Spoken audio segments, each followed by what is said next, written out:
बेटी है अनमोल, इसे सार्थक सिद्ध किया है नाहन की अनिकेत। नाहन के एक साधारण से परिवार राम सेवक जो कि निजी कार्य करते हैं, उनकी बेटी ने ऑल इंडिया मेडिकल साइंस की नर्सिंग ऑफिसर परीक्षा को पास किया है और देश भर में 1800वां रैंक भी हासिल किया है।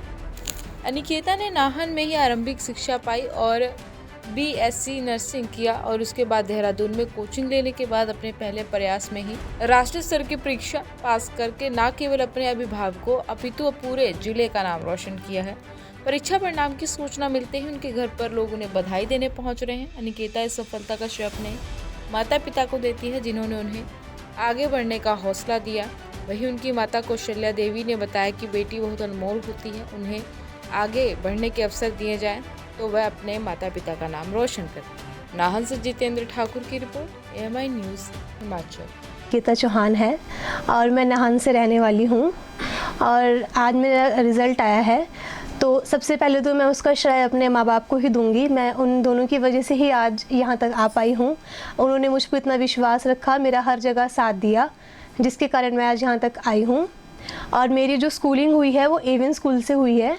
उसके बाद मैंने BSc नर्सिंग करी है माता Padmavati college of nursing Nahan से ही। उसके बाद जैसे ही मेरे एग्ज़ाम हुए थे, मैं साथ ही एकॉन चली गई थी। एकॉन इंस्टीट्यूट में मैंने कोचिंग ली है 6 महीने की देहरादून से। वहाँ से कोचिंग लेने के बाद मैंने 2-3 महीने मैं वापस आ गई थी अपने घर। फिर मैंने अपनी बाकी की जो पढ़ाई है वो यहीं पर ही करी थी। उसके बाद मेरा ये फर्स्ट अटैम्प्ट था, जो एम्स नॉर्थ का एग्ज़ाम मैंने दिया है, ये मेरा फर्स्ट अटैम्प्ट था, जिसमें मेरी अभी कल सिलेक्शन हुई है और इसमें मेरी 1800 के अंदर जो है वो रैंक आई है। इसमें एक्चुअली 2 एग्ज़ाम होते हैं, एक प्री होता है, एक मेंस होता है।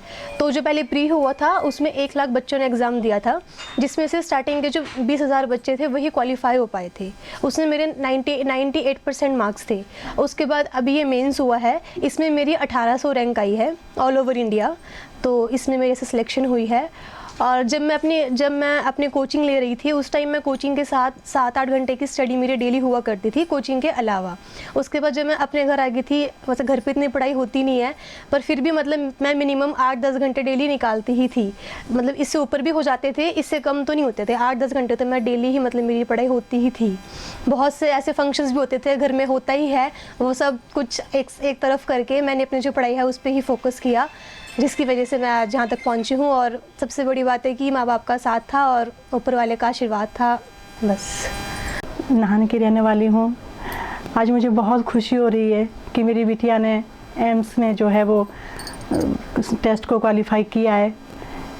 जैसे लोग सभी सोचते हैं कि जो बेटियां हैं वो बोझ होती हैं, लेकिन मैं ऐसा नहीं मानती और सभी को यही बताना चाहूँगी कि कभी भी बेटियों को बोझ मत समझना। बेटियां बहुत केयर भी करती हैं, पापा की, मम्मी की, हर तरह से पूरे परिवार को भी संभालती हैं।